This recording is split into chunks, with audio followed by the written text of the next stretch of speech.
Hi, everybody. This is Lisa Keslar from Keslar Insurance, and I am so thrilled to be here today on behalf of Cheers for Charity New Hampshire.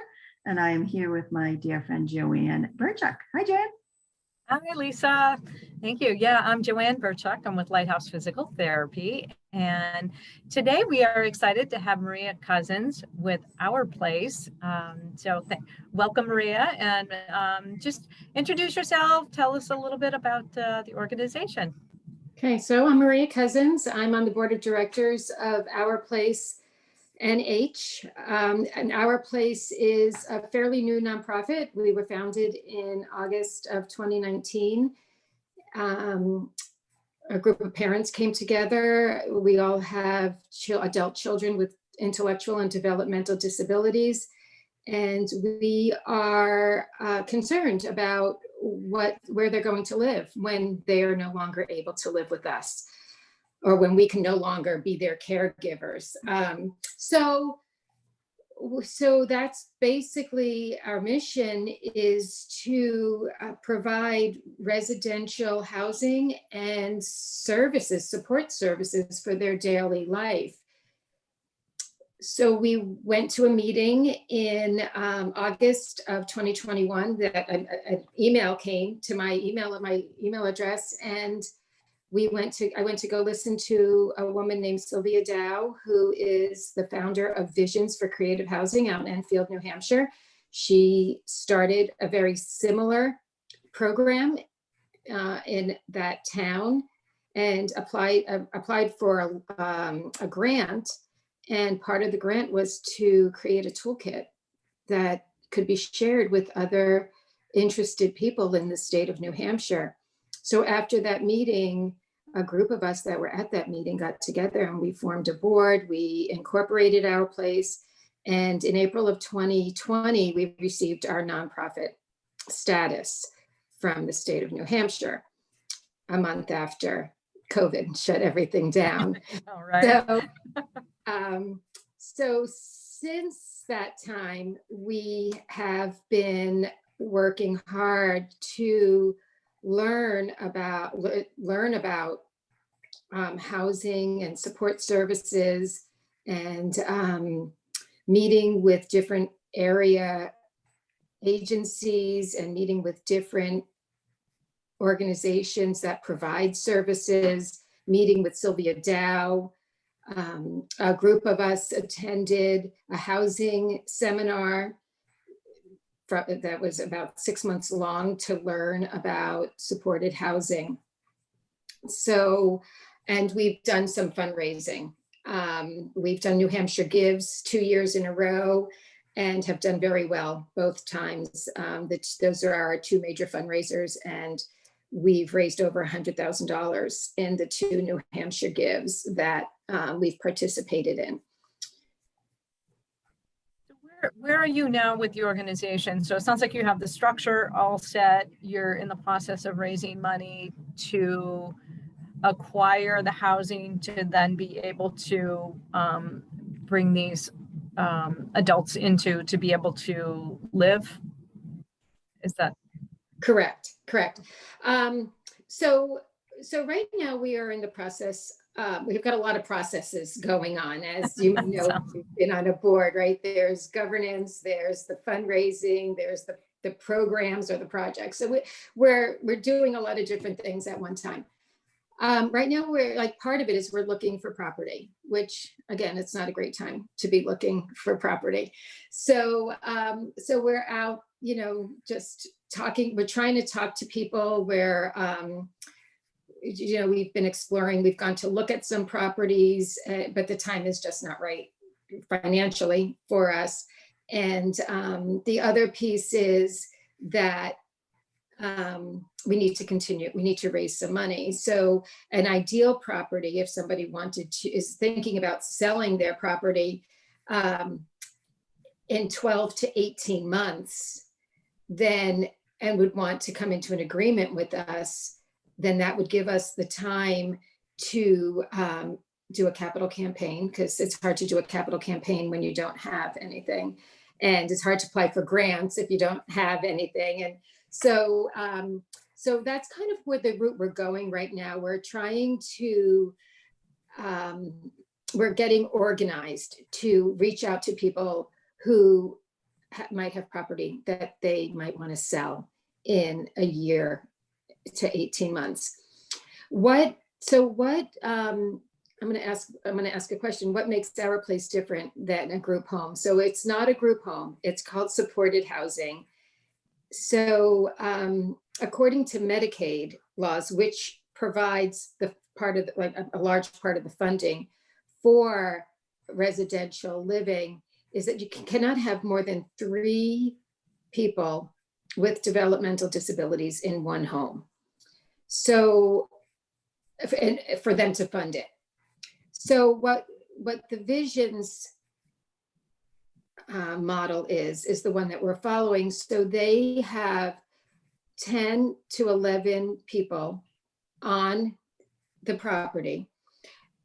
The majority of them are in 1 or 2 bedroom apartments. So they're living independently in the apartments.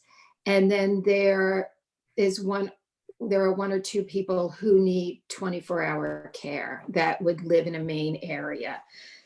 And so there's 24-hour support on the premises. And then there are support staff coming in during the day to help make sure people are up, dressed, their hygiene needs are met. And the majority, like I said, 10 people are able, or 8 people are able to do this on their own. They might just need reminders. Did you brush your teeth today?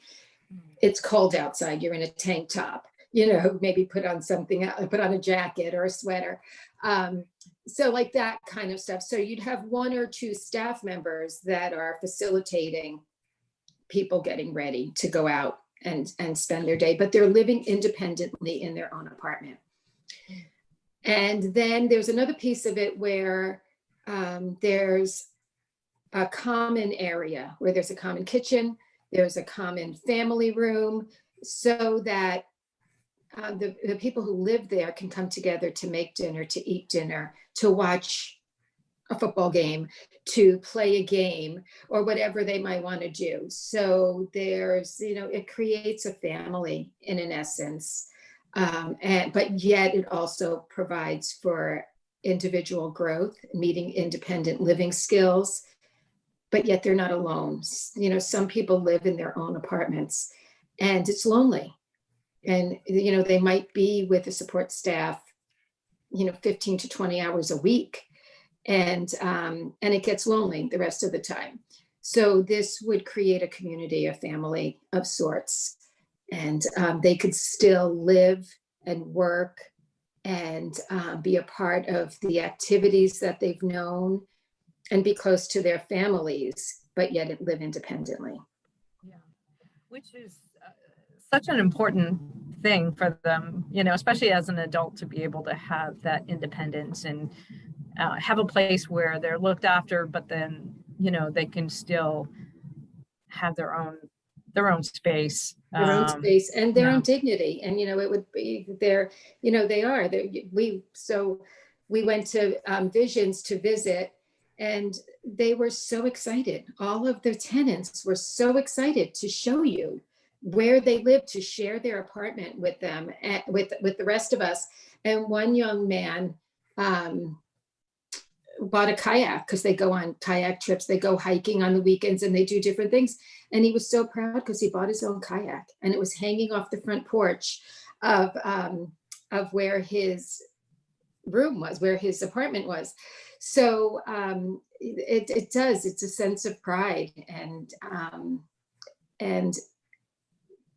it's like it's a goal, right? All our other children have grown up and gone off and live on their own, and everybody, that's a goal for everybody. People want to do that. So yeah. Oh. Sounds like such a big need for that group of individuals in this community and I'm guessing there's not many places that are offering this type of living situation. Yeah, there aren't many in the state of New Hampshire. Visions which again is pretty far out west, that just opened their second home in Lebanon. They were founded in 2014. They started their first residence in 2014. I try not to call it a home because it's not really a home. It's many homes, it's because they have their own apartments. And this past summer, they opened a second residence in Lebanon. And now they're working on their third residence in Hanover, I believe it is.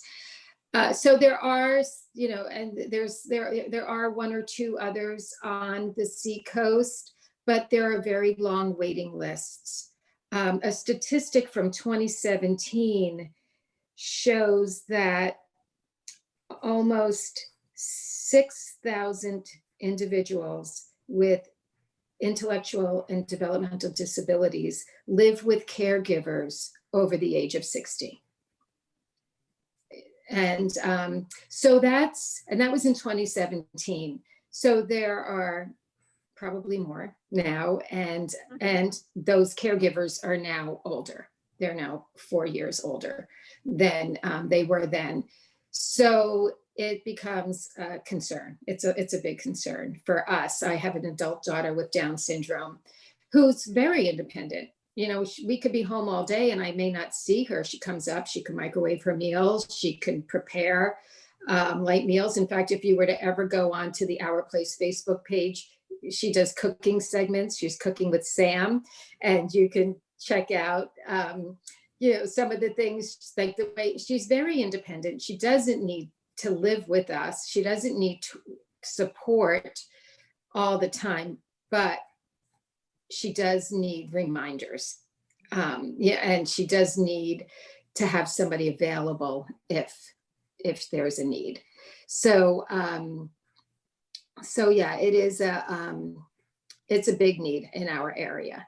The other model in our state is, I wrote down the name because I didn't think, enhanced family care, which is kind of like an adult foster care. And that would, my daughter would go live with another family. And that could be great, but there is also a high turnover rate. And if one living situation doesn't work, they get moved to another and maybe another. And it's not necessarily in the same community. So it takes them away from their friends, their jobs, their activities, because there's no guarantee they're going to stay on the seacoast. Okay. So, sorry, JoAnn, I don't want to interrupt you, but there's so much important information on this, and so many people who haven't had the opportunity to hear a lot about your organization. What's the best way for them to learn more? Okay, so we have a website. Our website is ourplacenh.org. You need to use the NH in there, or because there's a few other Our Places. And there's information on our website. All of our board members are available to speak with anybody at any time. If there's someone who knows somebody that has property that they are looking to sell or donate, we would be happy to talk with you about that. And yeah, of course, there's a donation button on our website as well.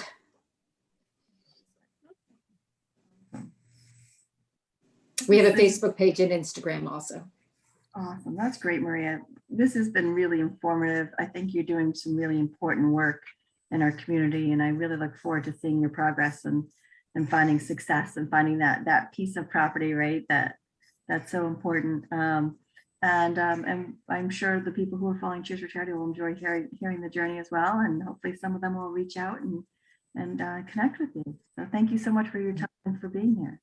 Thank you so much for your time and for all you do on Cheers for Charity.